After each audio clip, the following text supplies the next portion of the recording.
What is up, everybody? Welcome in to another Sunday edition of More Important Issues. I know it's not necessarily how we wanted to reconvene as a group here, but the Vols are still in Omaha. There's no reason to freak out.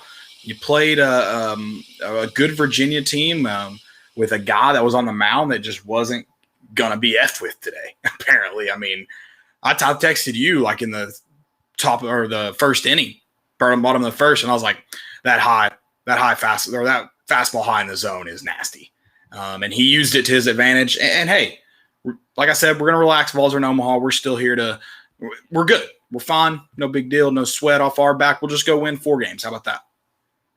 Yeah, I mean it's unfortunate to have that outing after not being in Omaha for 16 years, but kind of like you said, it was Virginia's day. It just wasn't Tennessee's day. I don't think it was a lack of effort, and I think Tony Vitello said that after the game today.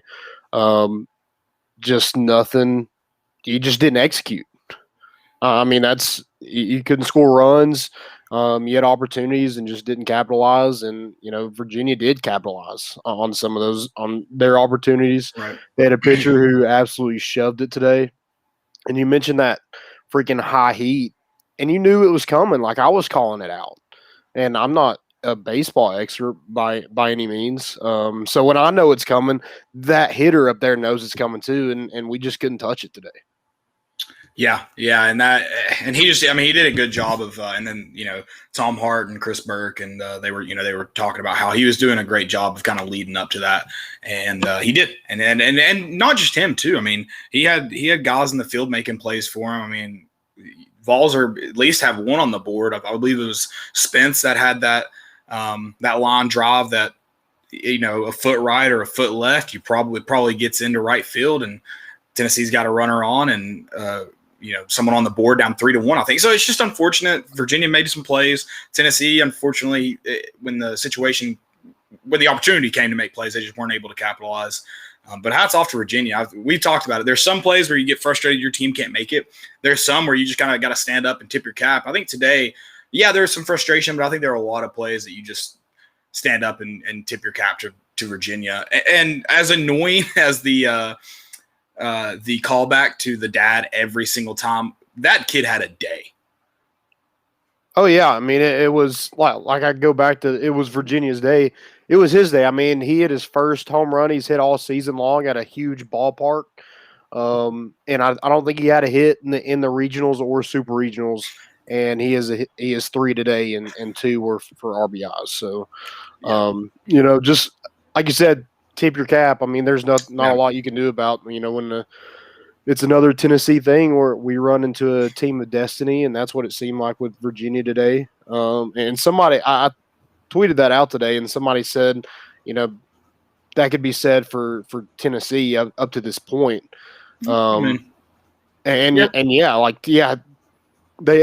It seems like Tennessee's been the team of destiny up until today, and it just was not their day. Yeah, and it happens, but we will kind of dive into that game more. Talk about Tennessee's next opponent, who you actually won't know until after the game that's being played right now. It was in the 3rd inning before I kind of hopped on, which was about 7:45. So maybe they're into the 5th by now. It was 0-0 with Mississippi State and Texas. You're in Omaha. 2 good ball teams. There's not necessarily anyone you want to face, and it's going to 1-0 in the 4th. Okay, State. Gotcha. Obviously nothing's going to come easy. I don't know if there's necessarily a good matchup for Tennessee, but you are kind of you've got an uphill battle the whole way. We talked about with that regional how big that walk-off was. First off, it was awesome, but how big it was to put Tennessee in a really, really good position for that weekend. Your job just got harder. It's part of losing. Thankfully, in baseball, you have moments to bounce back, but it definitely gets harder for Tennessee. We'll talk about the College World Series as a whole. It's some great games yesterday. I couldn't watch the Vanderbilt game but I'm glad I didn't get to, because apparently the Vandy Whistler was just going at it. So that was a blessing in disguise. Yeah. So I don't watch enough Vandy baseball to really care about the Vandy Whistler, but is it constant? I think it's any time that Vandy, like an opposing batter, is like an at bat. He does it the whole time. I mean, like when the pitch is about to come in and stuff. Yeah, I think so. Somebody needs to karate chop him around the neck. Right. I'm trying to remember the last Vanderbilt game that I watched this year. It was a home game, so he was there. And I remember thinking, like who's gonna do this? Who's gonna just off this guy? Like, this is ridiculous. I don't mean that literally. I mean just Vanderbilt, like, kick him out for good. By the way, That's what I mean by often. Don't anybody murder him. But yeah, so it is very annoying. But hey, great time. Congrats to the Berries. Great time at the wedding yesterday. Yeah, it was fun. I'm paying for it today, but yeah, I'm paying for it. Paying for it, but it was a lot of fun. We will we'll also get into some recruiting news. Tennessee football has obviously got a lot of focus right now. I mean, which is they're speaking of uphill battles. Whew, but we'll see what happens. We'll see. We'll talk some recruiting news though. We got questions. Drop them in the chat if you've got them. Someone has already mentioned in the chat that DC Vol Girl said Mississippi State's now up 2-0. Also said it is constant, the whistling. I mean, at the at bats, I don't think he whistles when Vanderbilt's batting though. So like he is getting a break during the game. Good for him. Yeah, imagine how much water that man consumes. Right. He looks like an obnoxious sports fan too. Have you seen him? Picture of him? Yeah, he's got the slick back hair. Yeah, we talk about fights in arenas. Like he looks like a guy that would get in a lot of fights. Yeah, yeah. So he definitely wears cargo shorts too. Yeah, he does. Herb Goni, he said we want Texas Tuesday. I mean, I just want a dub. Yeah, definitely want a dub. I mean, let's not forget what we did to Mississippi State not even a month ago, though. Right. Yep. So it is a little bit different ball game in the sense that it's Omaha, baby. It's hallowed ground. Omaha. Anything can happen. Absolutely. Also, go check out our sponsors, Tennessee Tap House, Hound Dogs, and Blue Water Climate Control. Here's a quick word from our good friends at Blue Water Climate Control. People always ask, where did we get the name Blue Water Climate Control? When a Navy ship casts off lines, exits the harbor, and loses sight of land, that's blue water sailing. It takes a team of people to do that. Tireless work, focus, and attention to detail. So much of starting a business is just like that. After it's done, you get filled with deep satisfaction for accomplishing something, and it's quickly followed by, now the real work begins. We're Blue Water Climate Control. Guys, we appreciate y'all joining us tonight. Stay with us. We're going to take a quick break, get into our intro. We'll see you on the other side. Balls are back. Yeah, they had us the first half. I'm not going to lie. Oh, could be Wayne. I think I got my swagger back. Oh. I love it, baby. Them orange britches. Something about them orange britches. Tennessee wins. Got it by Tennessee to one Jennings. Jennings makes the catch. We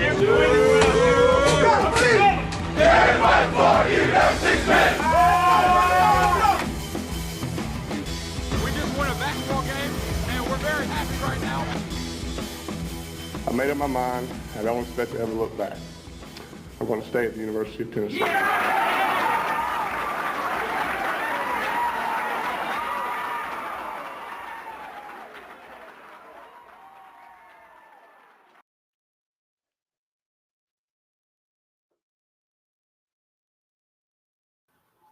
Reddit to do, and welcome into More Important Issues. It is Sunday, June 20th. The Vols are in Omaha. We are not. I know last show probably threw you off because we were live from Omaha and it wasn't game day, but we're not there. I know that was some magic from our side, and of course with this is a fake background. Yeah, we got a nice assist from Vols assistant coach Ross Kivett, and listen. I know today and the way Tennessee fans wanted it to go. I know with like everything, a lot of people were like, this was Tennessee in terms of like a letdown. It's not the same. First off, like we can't equate what Tennessee did in 2016 to what Tennessee baseball has done this season. They've won 50 games. They are in what we know what is, I know it's 8 teams, but what is essentially the Final Four, just to relate it to a sport that most people are familiar with. They're in the Final Four of the college football playoff at this point. It's not the same. Also, I mean, Tennessee had its chance. Like they had legitimate chances. They put themselves in some good positions and just weren't able to finish. Like it wasn't. Tennessee didn't just go out there and get absolutely whooped today. I know the scoreboard kind of makes it look like it, but they didn't. That wasn't the case. Virginia played good baseball. It was just it's just one of those games. It's going to happen. You're going to lose. Now you got to respond on Tuesday to Mississippi State or Texas, whoever you play. But this isn't. I don't know. I understand it's like a gut punch and you kind of expect it. But as a Tennessee fan, like I think that's what most people meant. But this is not the same to the football in 16 or football in 15 that gave up blew 15-point leads at every game. It's not the same.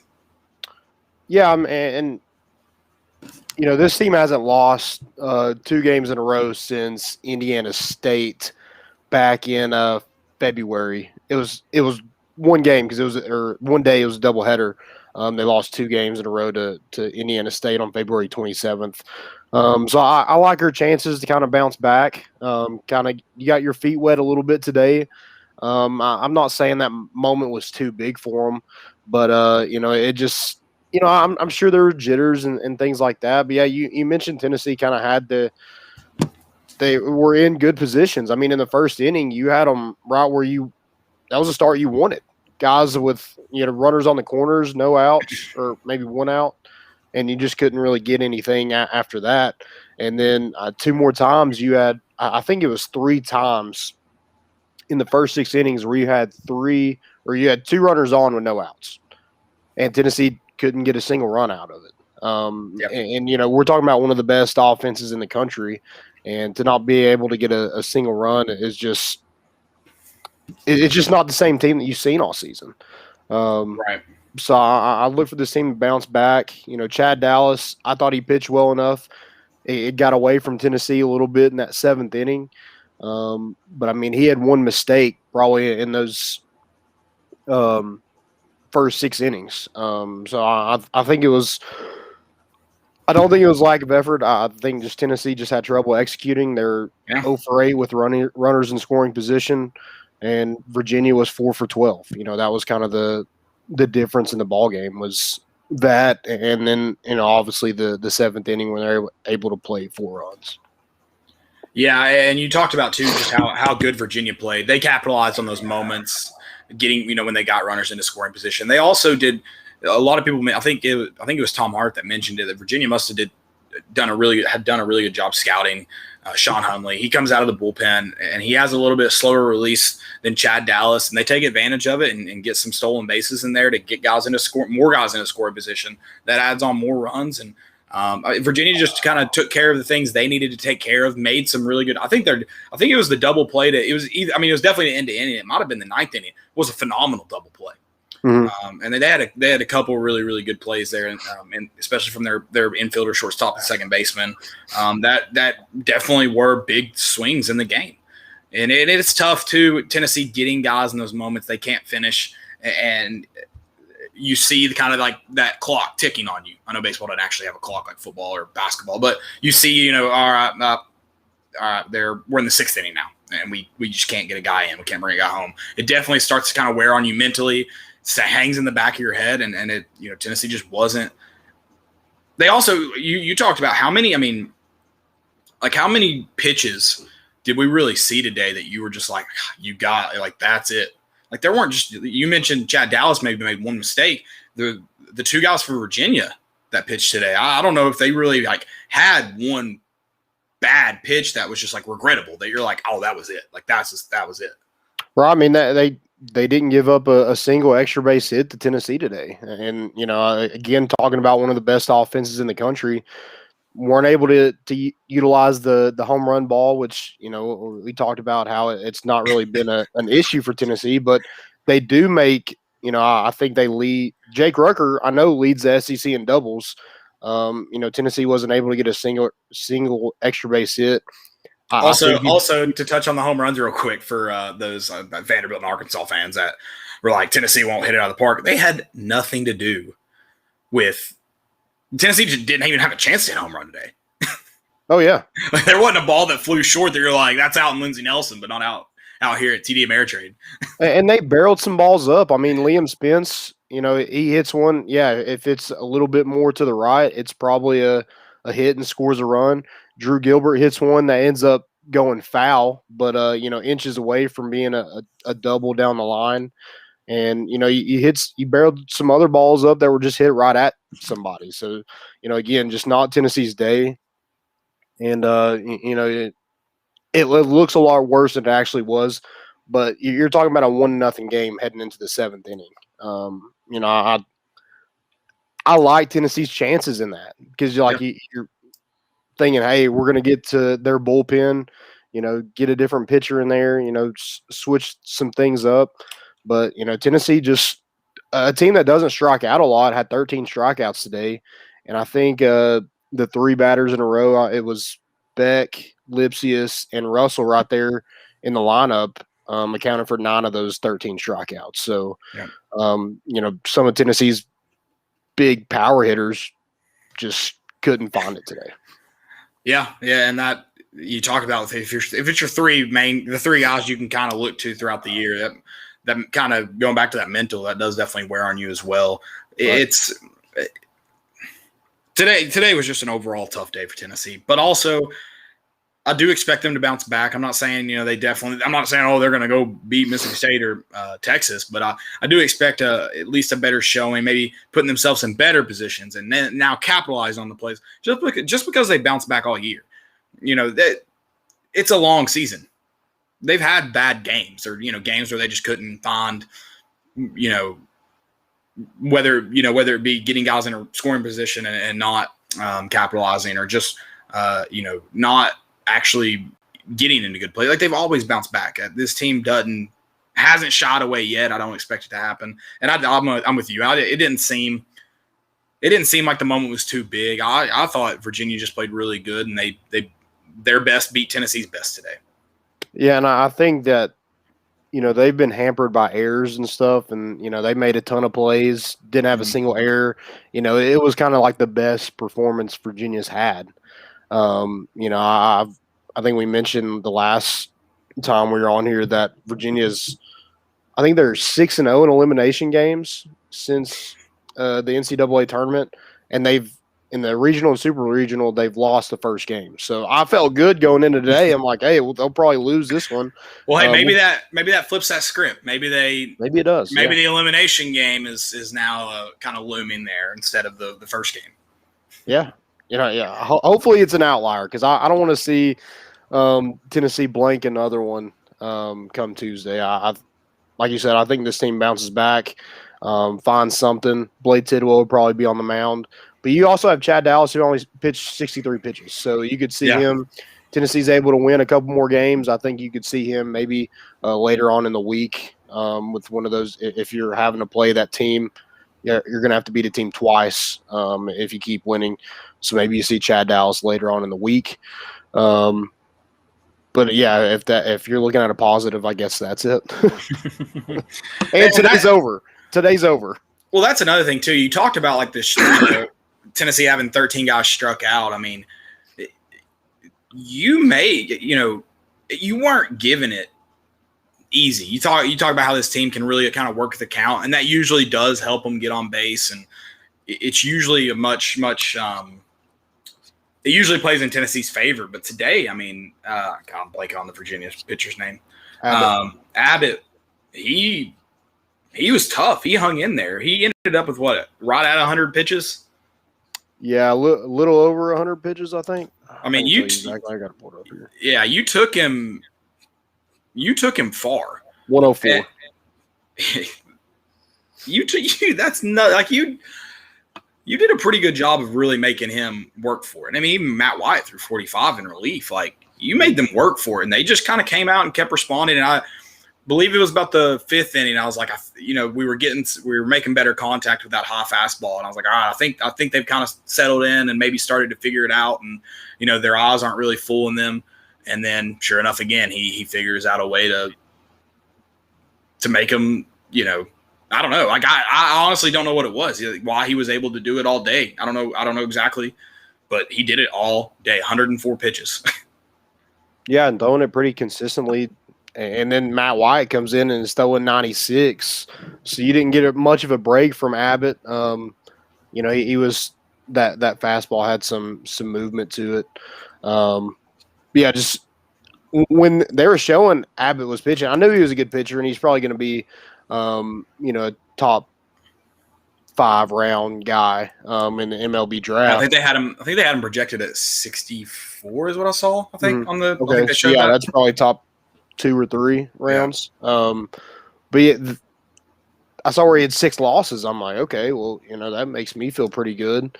When you have Chad Dallas, who was 11-1 at the time, I'm like, okay, well, I feel pretty good. But apparently he's given up a ton of runs in his last couple of outings. But then today, he's just had it. He had it. The changeup was working. He was throwing that heater with 2 strikes up high, and Tennessee's batters it's hard to lay off that pitch. And you talked about the movement it had too. Like hindsight, you're like, oh, maybe that wasn't a good swing, but it had so much movement. It looked like you said, it's a pitch you got to take. And yeah, just hard to catch up on a ball up in the zone like that, going 94, 95 miles an hour. So. Yeah, and we do have a question kind of about Omaha. Scott Woodward, LSU's AD, is in Omaha. DC Volgirl asked, do we really have Tony locked down? I mean, I would never count a coach completely like in or out. I really hope there's not I'm not just talking about Tony Vitello here. I hope there's not a single coach meeting another athletic director while they're in Omaha for the College World Series. Correct. Like, I can't even imagine why Scott Woodward would even be there to do that. He's probably there. There's other college coaches there, first off, that aren't participating. There's other ADs there that would probably talk to, that Scott Woodward in terms of like, hey, here's a guy in a conference or a guy that I've been looking at that, and they're not giving them their top choices in case anything goes south in their own programs, but they're all buddies. He'll throw him his 3rd or 4th guy that he's got in mind. Yeah, I think Chris Bird kind of mentioned it today, and he was like, if Tony Vitello was looking at that job, he's asking himself, is that situation a lot better than the situation I'm currently in? And I know from a historic standpoint, yeah, LSU is probably a better program. Their stadium's better, their facilities are upgraded and stuff. But if Danny White is given that same commitment to Tony Vitello, how is that program in any better shape than Tennessee's right now? Yeah, and those problems are all very fixable. And even the next problem I'm going to name is technically a fixable problem, but not in the sense of like anything Tony Vitello can really get done. If he likes Danny White and if he trusts his direction, LSU can't be better. A better situation, because you have to look at it as a coach. First off, you're not a kid who's only going to be there for 4 years. So you're not thinking of like, all right, what's the next 4 years like? You're thinking like, what's the next 10, 20 years look like? And I don't see how LSU's that much of a better situation for the far future than Tennessee. And I'm not saying Tony Vitello is completely in, but I don't think he's interviewing. I don't think any coach that is currently coaching in Omaha is talking to Scott Woodward. Yeah. Could their agents be? Maybe, but they are not. Right. Yeah, their focus is on winning games in Omaha, not. In fact, if I'm the LSU AD and a guy's willing to sit down with me while he's in Omaha with his team, I'm taking him off my list. Absolutely. Yeah. So, because you see where the priorities are. Exactly. I'm not. You're not going to be on my. You're not going to be a candidate if that's the case. But yeah, they are there. And I'm sure. They're. Like I said, I would say there are a lot of athletic directors and coaches and there right now, hanging out, and also USA swimming trials are going on. So there's a lot going on in Omaha. This might be like the biggest weekend Omaha's ever seen. Yeah, this is they get all their money for the year. They can all their tax money and everything goes to their roads and school systems and stuff like that. Yeah, Tennessee right now is funding the whole city of Omaha as we speak. Oh, absolutely. Absolutely. And they're probably already out of beer. Yeah, that was a thing. John Rahm just won the U.S. Open, and I won $90. Nice. So that's cool. Well, yeah, I won 90. We'll say that. 89. I think it was actually 95. I can't remember. I'll have to look at the exact number. Yeah, I'll have to go double check. Let's keep rounding up, Caleb. Let's go to 100. Actually, I won 1,000. No, Dylan did, which was awesome. Dylan won 1,000 on that parlay. Yeah. Yep. So, but that's pretty cool for John Rahm to win the U.S. Open. Anything else kind of about the College World Series? I know we had that great game with Vanderbilt, Arizona. You also have a team in NC State, 2 ACC teams who probably really shouldn't even be in Omaha. Like they got here, like you mentioned, Virginia was 0 in opening games, 6-0 now in elimination games. NC State knocks off the number 1 team in the country, the College World Series favorite. So 2 teams, ACC, that probably shouldn't be in Omaha and had no problem winning their first game. Yeah, absolutely. Again, you go back to that team of destiny and, is it one of those teams? I mean, we're talking about the NCAA tournament in basketball and you run into an Oregon State team who like, holy crap. And then a couple years before that, you ran into Loyola Chicago who made a Final Four run. So, I mean, it just seems like Tennessee's thing is to run into a team that just has it at that point in time. No, yeah. And hopefully that Virginia maybe team of destiny thing gets squandered before we get to see him again. I hope Tennessee gets to see him again. That means they're alive. And I think it was who tweeted it? It was a funny tweet. He was like, my dad said, the good thing about losing the first game is instead of sending teams to the loser's bracket, you get to send teams home now. So I like that. I like that. Sure. I like that half glass full outlook. Send them packing. Yeah, that's absolutely. That's what we like. Big fan of the half glass full. So I did like that comment. Yeah, I mean that is the good thing. Yeah, like today was not great at all. But then, hey, we're not out of it. It's not like the NCAA tournament basketball where you're done, right? If you lose a game. So yeah, I like the double elimination. If you do have an off game, I mean it's going to be tough to get back. But Tennessee did it in Hoover just not even a month ago. Yep, losing their first game and then making a run all the way to the championship. So hopefully we got some magic left in our sleeves. Hopefully this team comes together and decides they're not done playing baseball yet. Yeah, and don't expect them to roll over. This team hadn't yet. Don't see it happening now. You got the Whitney shirt on? Oh yeah, and got a couple compliments when I went to go pick up some food today. So yeah, I got good pizza, but stomach was not being friendly to me today. So okay, yeah, it's all right though. We're alive. It's all that wheat, man. Probably.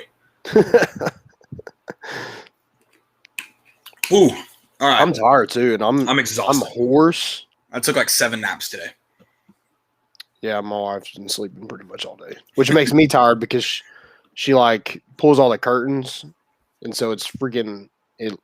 It was 1:00 outside, but it was dark in my house. So I love that. That's awesome. Good for you. I hate it. It's like a mammal's house. When you go to a mammal's house and you're just like very dark, poor light. And you just fall asleep as soon as you sit down. Those are the best naps, no?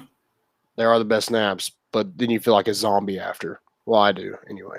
Agreed. Yeah, no, I'm with you. At least your grandmother lives close. I have to drive an hour home after those naps. So. But they're good naps. They are good naps. All right, recruiting news. Let's talk some football. Tennessee's obviously, like I said, we talked about this last week.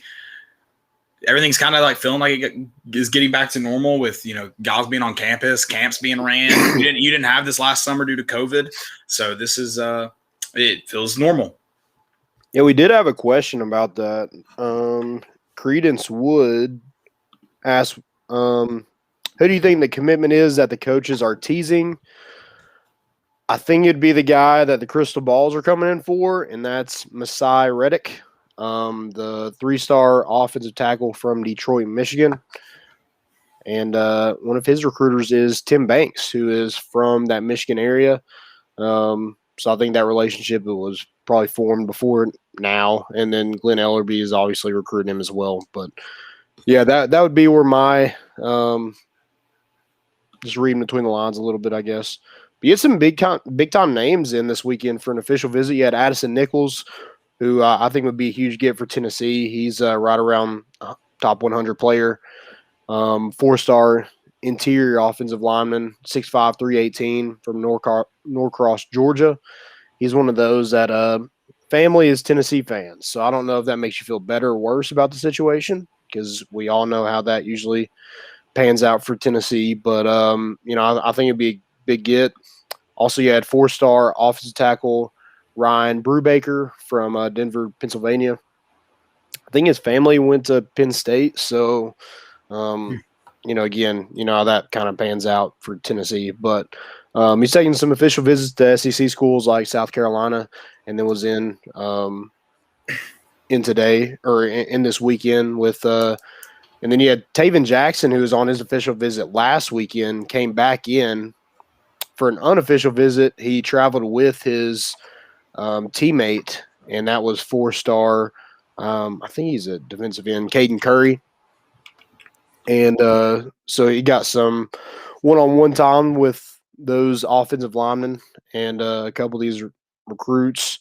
He also had a 4-star Emory Jones from Baton Rouge, Louisiana, so right there in LSU country. Had him on campus. So a lot of offensive linemen on campus this weekend, but you had your quarterback for the future, or at least that your hope is for the future, and to kind of, peer recruit some of those guys and, see what happens. But, yeah, you're kind of playing catch-up with the rest of the SEC and in terms of recruiting. Another 3-star. I know a lot of people are saying 3-star U. It kind of is what it is. I mean, you just gotta fill a class, and hopefully you're able to win some games and get some more recruits. But yeah, you got to get guys who want to come to Tennessee right now, and there's just not a lot to really sell those guys on right now. Nope. I hope in September and October, ideally November too. Hey, maybe even December, maybe even January. I'm just going to count all the months. Tennessee football is winning games, and I think if you're winning ball games, you'll see guys commit. The program overall. You talked about places like LSU. To sit here and say, looking at like Tony Vitello, would he? Like, it's hard not to be interested in that job and pique your interest. It's like if Tennessee comes knocking, you know who they are. So if they're winning games, it's an easy sell. I'm not saying you get everybody, but you get the interest of a lot of these 5-star, 4-star guys if you're just winning ball games. Right, and you talk about baseball, the way that Tennessee has won games, you see the personality, how much fun they have in the dugout and things like that. Like recruiting should be easy. Yep. You're like, oh, yeah, Tennessee offered me. Yeah, I want to be a part of that. And you even have, I forgot to mention Seth, I think it's Halverson, Missouri pitcher, redshirt sophomore, announced that he's transferring to Tennessee. He was 4-3 on the year at Missouri. Was thinking he was going to be more of a center fielder for them, but ended up being a pitcher for him. Had a 6.00 ERA, 70 strikeouts in 72 innings pitched. And then, like I mentioned, was 4-3 on the year. Actually pitched against Tennessee on May 7th, and Tennessee was able to win that game pretty easily. But I think it's a good arm, and with a pitching coach like Frank Anderson, he'll get the most out of him. And I think it's one of Missouri's kind of bright spots, if you want to call anything a bright spot from the season. But yeah, big gift for Tennessee to add into that pitching staff for next year. And I think you'll have 3 years of eligibility. So, I'd kind of forgotten about that because it kind of happened. Hey, Tennessee's still playing. We're not like Arkansas. We're not worried about recruiting. We're not worried about the offseason. That's you potentially could see some exits out of Tennessee's pitching staff due to guys aging out. Also, just going pro because they're earned it this year. Right. Yeah, and then going back to football, Kayron Prunty. He was a Kansas cornerback. was in the transfer portal. He was on campus this weekend for a visit. He was a freshman All-American. I think all Big 12 Big 12 selection. So trying to add to that defensive back room. Not a ton of depth at that position, especially with the loss of Bryce Thompson and Key Lawrence and guys like that. So definitely want to add to that and getting a guy with some college experience and, with some accolades to his name. I think that'd be huge for Tennessee. Yeah, agreed. Agreed. Anything else for football recruiting? That's all I got, man. That's it. Just keep grinding. We're going. It's going to be a real tough, talking about uphill battles for baseball. It's going to be a really, really uphill battle for football, especially until you start winning games. Don't dig yourself a hole by having embarrassing losses either, because that's going to really set you back. Right. Yeah. I mean, like some of these guys, like their offers, like Addison Nichols, like he's wanted by pretty much everybody in the country. He's a borderline top 100 player with a guy that, no offense to Messiah Reddick, but his offer list, Ole Miss, West Virginia, or like two of his biggest offers. That's not really anything that you're gonna write home about or get excited for. Right. It just is what it is at this point. Like I said earlier, you're trying to get in guys who, you're trying to sell something like a vision, not really anything to put in front of them. You can show them a good time on an official visit and stuff like that. But when it comes to the direction of the program, that's all a vision. Yeah, and that, like you said, that's all it is right now. It's not going to be anything until you hopefully start winning ball games. So we will we'll see what happens there. Texas or Mississippi State's still up 2-0 on top of the sixth. Okay. Texas's orange is so ugly. I heard Chris Burke making fun of the called it brown. Yeah. People like that was a big joke on the blind side, and I think that's like a big thing in the SEC. How ugly Tennessee's orange is. Comparatively speaking, Tennessee's got one of the better looking oranges. Like Oregon State's is terrible. Oklahoma State's is terrible. Texas's is terrible. Clemson's is good. Virginia's is almost a red. Like I'm not even willing to call it an orange. Yeah. Virginia Tech's is weird too. It's just weird because it's with red.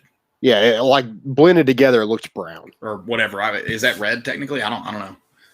Brown, purple. I don't know what color I don't know what the other color is for Virginia Tech, but it's I can't stand Texas orange. I think it's hideous.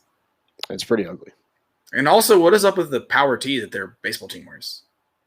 It's like when you change one word in a paragraph that you ripped off from your friend's paper. Yeah, but they can do that, but don't you dare do horns down. Which I still don't understand that, because if you can do horns up, I guess. I'm pretty sure I saw one of them. They went like that after they hit a double. I'm like, so you can do it, but no one else can? That makes – again, it's like the Florida thing. They can chomp in our faces, but we can't do it back to them. See, that's what Tennessee needs to, like, adopt the chomping as, like, one of our things. Like, it's like how we celebrate, right? So then it cannot be used. Now, and we only use it to celebrate against Florida. So, but once we say that, like that's the magic, right? Like that's the magic word. Like, oh, this is just part of our thing, like chomp, Smokey bites. What do you mean? I don't know. Like it's like you said, it's so stupid that one team can use it and the other can't, because you're doing the same thing, right? Like Oklahoma needs to just adopt this as their like one of their things. Like using the daddy hat on. We didn't get to use it on Father's Day, and yikes. Right. Yeah, it was just set up like we weren't going to win the day. Like it was just set up for that. It was, they released that daddy hat promo yesterday, and then today's Father's Day when we play, and it just, it wasn't going to turn out good. The unbearable people, though, that are like upset. I sent you the tweet I was talking about. Yeah. God.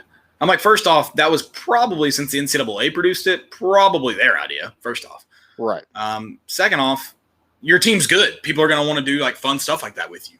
If you're bad, they don't do that because you're not in Omaha for one. So. Right. Yeah. I mean, it's been great up until this point. So right. Like, why would we stop using it? Don't use it now. And I hate Tennessee can't win on the big stage. Regionals were a big stage for this program. Super regionals were an even bigger stage for this program. So I just don't.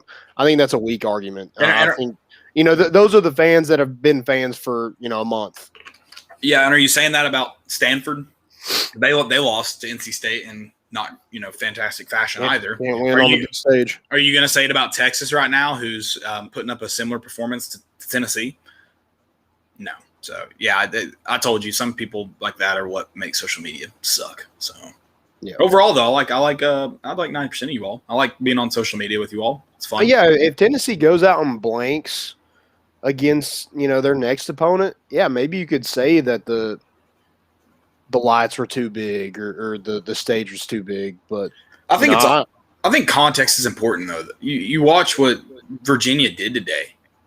Yeah, I mean, they just played a really, really good. It's like losing to Purdue when the dude made 7 threes, 10 threes. How many did he make? Yeah, something. You weren't going to beat that guy. He was just on that day. Something like that. Ryan Brown. Something real white. Yeah. Yeah.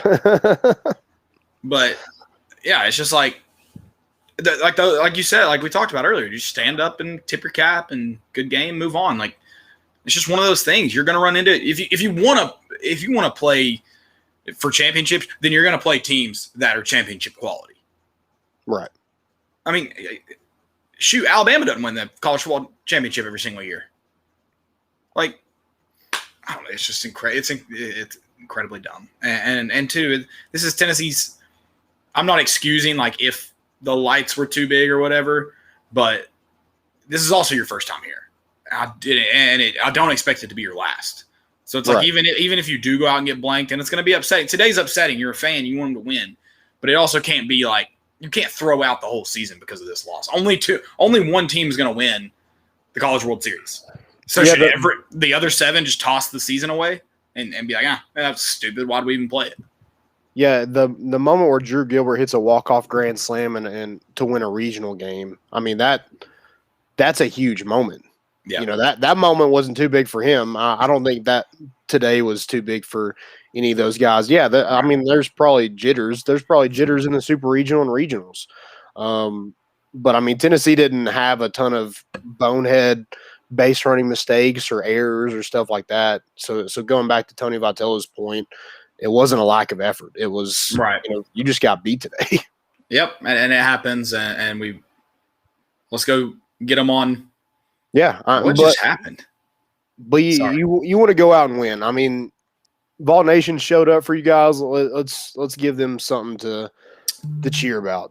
Yeah, Tennessee's got a good fan base there. It looks like Mississippi State's got a good crowd too. That game looks, there were some spots opened in the especially in the outfield during that Tennessee Virginia game. It looks like this stadium for Texas and Mississippi State, which I gotta imagine Texas fan base is massive. Mississippi State's, I gotta think baseball will travel pretty good. So, that TD Ameritrade looks completely full now, and should be a good game. They're going to the top of the 6th now, I think. Still 2-0. So I think there was 22,000. Oh, nice. At the game today. Nice. Yeah, it was definitely not. I'm not saying they're are like wide open sections. So there are definitely some open seats. Right. Definitely could have got a few more thousand in there. I think. I don't know what the. Do you know what it holds? So I can get that real quick. 24,000. 24. Okay. I'm sure a night game helps too. Max Todd said Vandy or Mississippi State has the best chance to win for the SEC since LSU isn't there. No one gave UT a chance to win the College World Series. Looks like they might have been right. I mean, I would say Vandy has the best chance due to their bullpen. Mississippi State, I think they're hot right now, and they've got a pretty good pitching staff too. But no one gave UT a chance to win. They were one of the favorites coming into the tournament. So I mean, the people who make all the money choosing odds did give Tennessee a chance. Yeah, I think we had the second best odds behind Vanderbilt. So I'm sorry, Max. That's not true. They did give Tennessee a chance. They were favored today as well. Yeah, they just got beat by a good Virginia team today, and you hope to see them again, and maybe this time get to send them home, or at least maybe get to see them 2 more times if you make it to that final game, so the regional, that's not a doubleheader in Omaha, right? What if you have to beat a team twice to win it? It'll be the next day probably. Right, but I didn't think it was same day, right? Okay, so Tennessee's got a great chance to win, especially if you can beat Tennessee 2 days in a row. This is for any team. If you can beat Tennessee 2 days in a row, and the 2 pitchers you saw were Chad Dallas and Blade Tidwell, tip of the cap. Yep, tip of the cap. So you'll get them there. Funny you mentioned that magic number though. It wouldn't have won it for you today, but it would have made it real interesting, right? Or does it? Does it win it? Because do those runs happen if Tennessee has that lead? Does the bleeding keep happening if Tennessee has some more runs on the board? I don't know. Or if it's a closer game, I don't know. It just felt like, Tennessee not getting the runners in when they had 2 runners on with 2 outs. When it happened that third time, it just seems like it was so deflating for the baseball team. So, the 7th inning was unfortunate. It sucked, but it looked like Tennessee. That was just like, well, good Lord, I don't know what else we got. Yep. Let's see them get settled in though, and bounce back on. That's Tuesday. Do we know what time it is yet? I assume they have those games set. But I think it's at 1. At 1, okay. That sucks. Middle of the day, 2 p.m. 1 local. Yep. 1 local. And right now, Tennessee will be playing Texas. Obviously, that there's still a lot of ball game, bottom of the 6th, a lot of ball game to play left. But Texas is getting into Tennessee territory here where they may not be able to score. So. It's funny, the other side of the bracket had no problems hitting home runs. 7 home runs on Saturday. Is that right? Yeah, it was flying out. And just 1 today so far? Or I don't know how Mississippi State scored. But I doubt you get to 7. No, definitely not. Definitely not. No, they haven't hit a home run. So just 1 home run today. 1 today. And it was his first of the season. First of the season. I'm with you guys. It was annoying seeing it so many times, but that's an awesome story. They were able to get the dad the home run ball. That was pretty cool. And that section was loving it. It was cool after every time he made a play to cut to that section and get to see everybody, high-fiving him. And especially on that is almost like a movie, script written. Father's Day, dad's like 3 months, cancer free or whatever it was. He's like just now getting to go back to games because he's been so sick, and it's in the College World Series, like I mentioned on Father's Day, and your son hits a home run. Like, come on. Like, how many daddy hats do you think were in the stands today? I would say a lot. I saw at least one kid wearing one, like on ESPN. But I'm sure. Oh, how old was he? Oh, he was young. Oh, so he wasn't like a father. No. There was. Okay. I'm not willing to say he wasn't. Science is weird, man. But I'm gonna go with my gut and say no. Starting early, right? But yeah, that again, it is what it is. But it was. I think that's a great story. I hadn't heard anything like that until today, like about that dude or his dad or anything. So I don't know. Again, I don't know where you watched the game if you had sound. They mentioned that he almost didn't go to school at Virginia because I guess like right when he was supposed to go, his dad was diagnosed with cancer. So he was going to like stay and kind of spend his last, I don't know if he was told months to live or whatever, but spend like his last moments, there with him the whole time. And his dad was like, no, you need to go. And so like, he was like very close to not even being at Virginia too. So yeah, he was a pretty good catcher.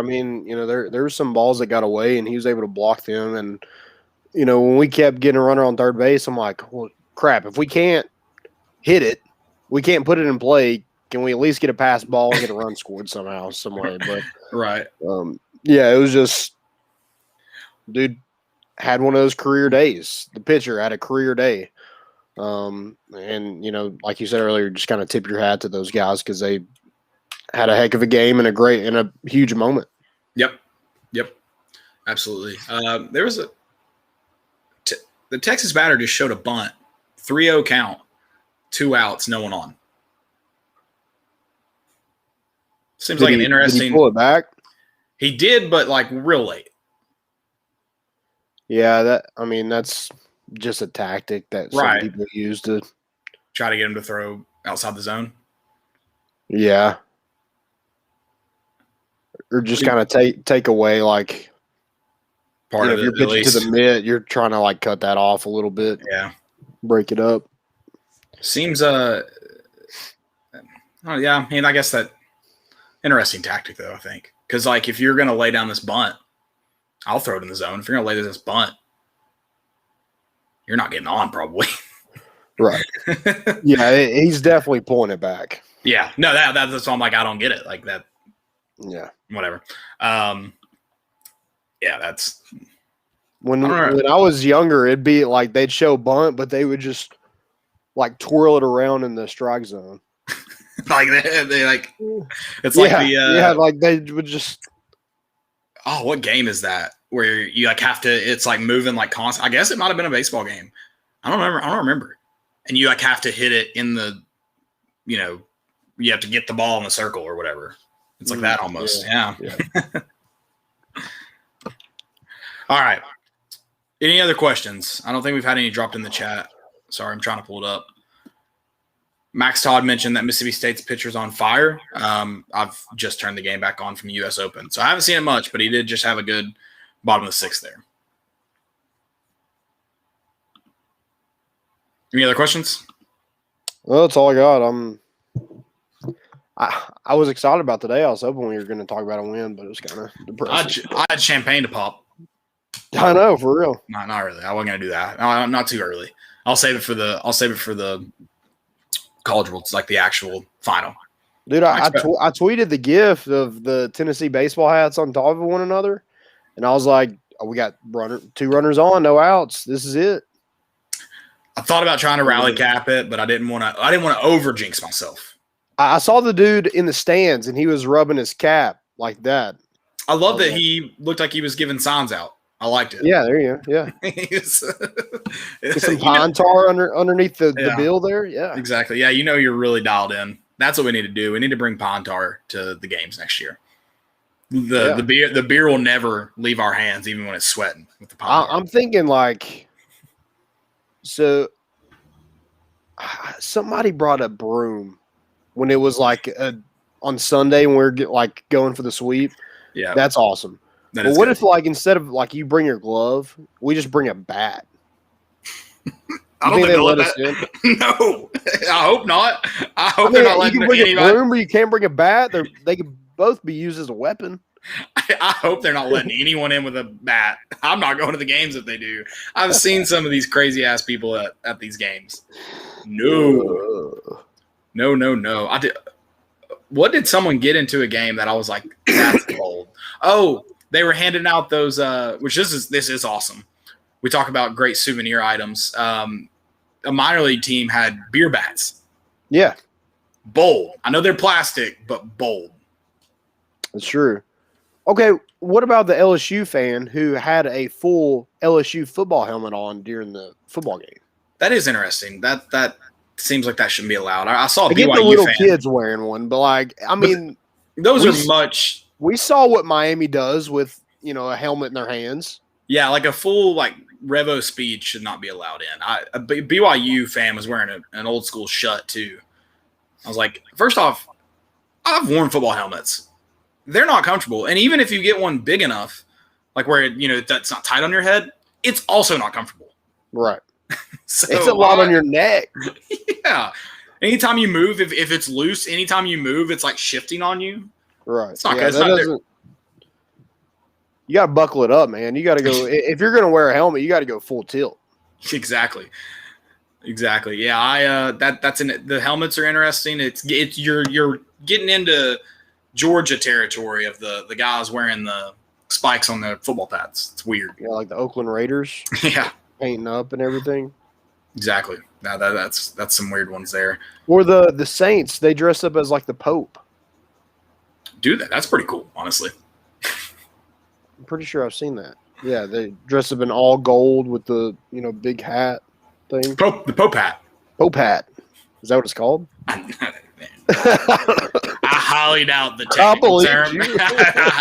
I just can't imagine. They're like, hey man, you got make sure you remember your Pope hat. That's the name. Pope hat. Pope hat. All right. Me and Caleb did a dance off. Yeah, which I feel like people are like, that dude is a douche. I did it for mine and Landon's entertainment, and I guess people saw it happening and were like, let's watch. And everyone stopped and watched.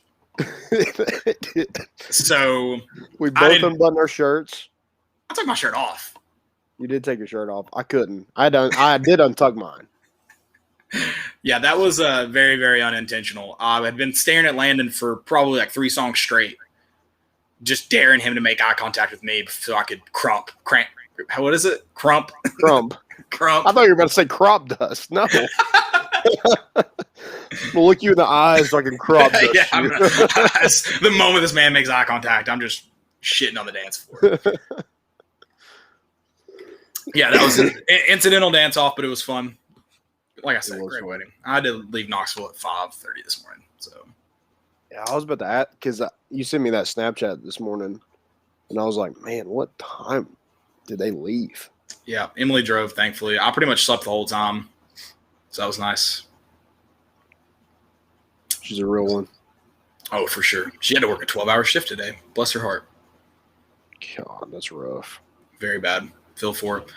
Most important of the week. Most important. How about Rally the Valley?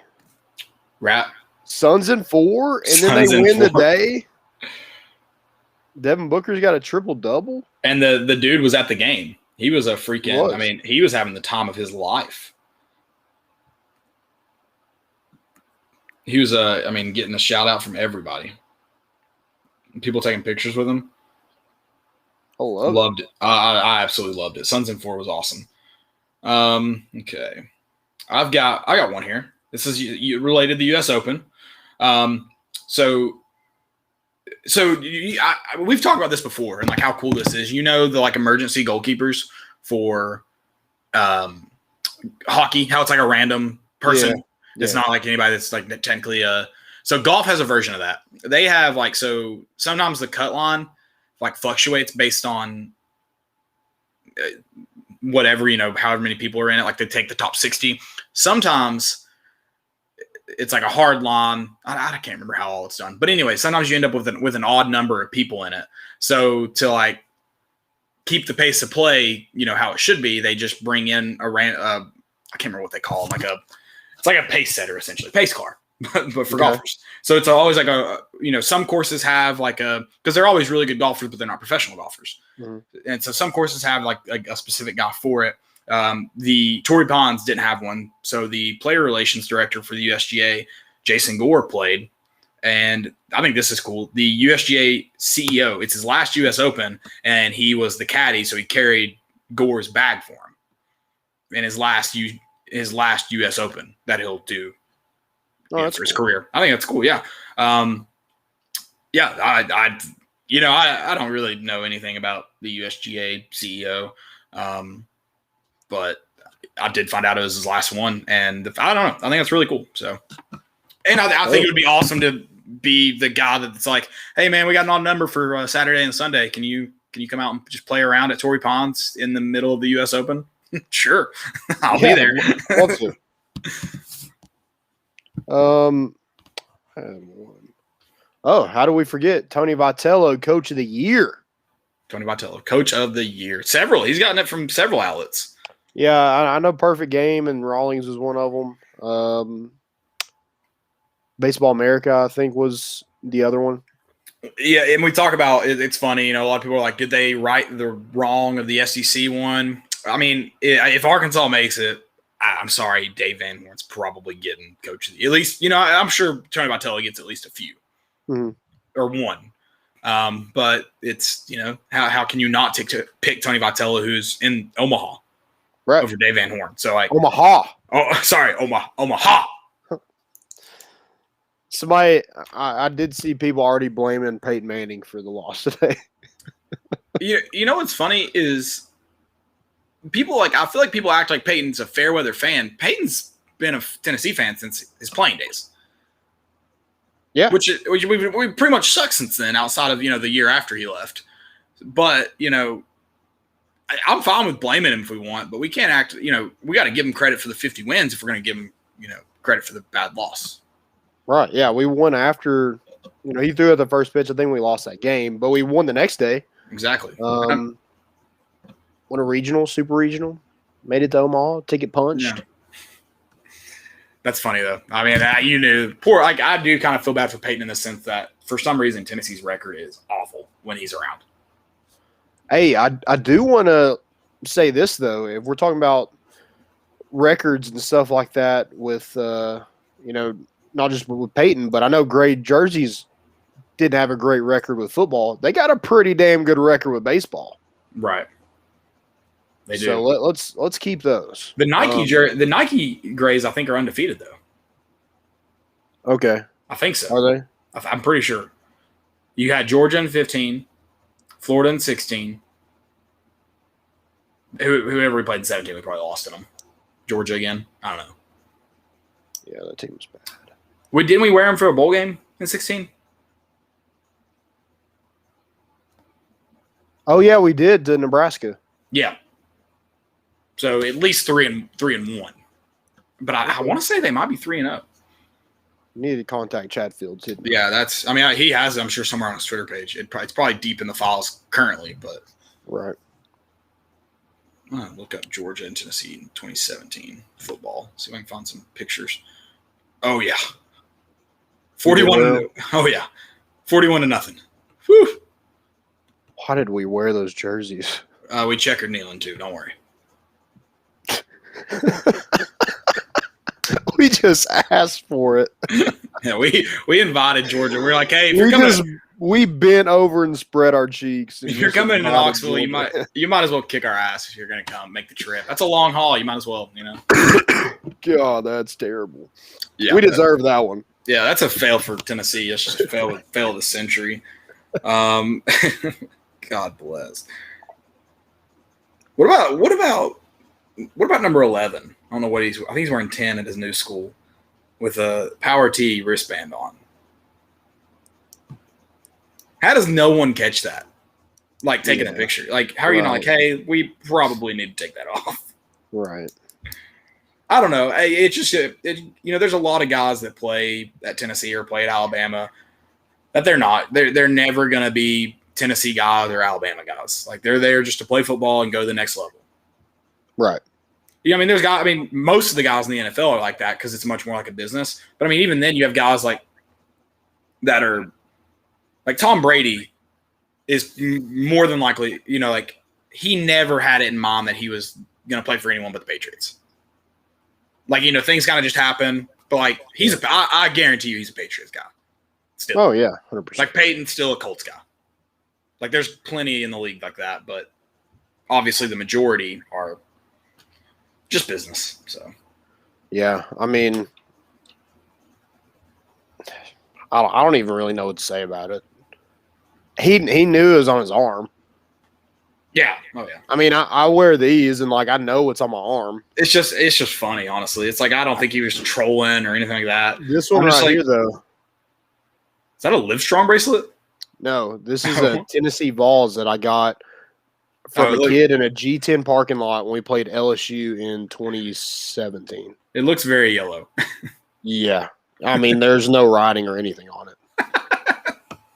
It's pretty gross. That's I can imagine. I've got a fail. You have any more most important? No, I don't, actually.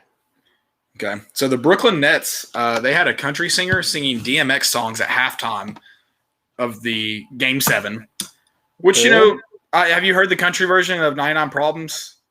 It's pretty good. It's not bad.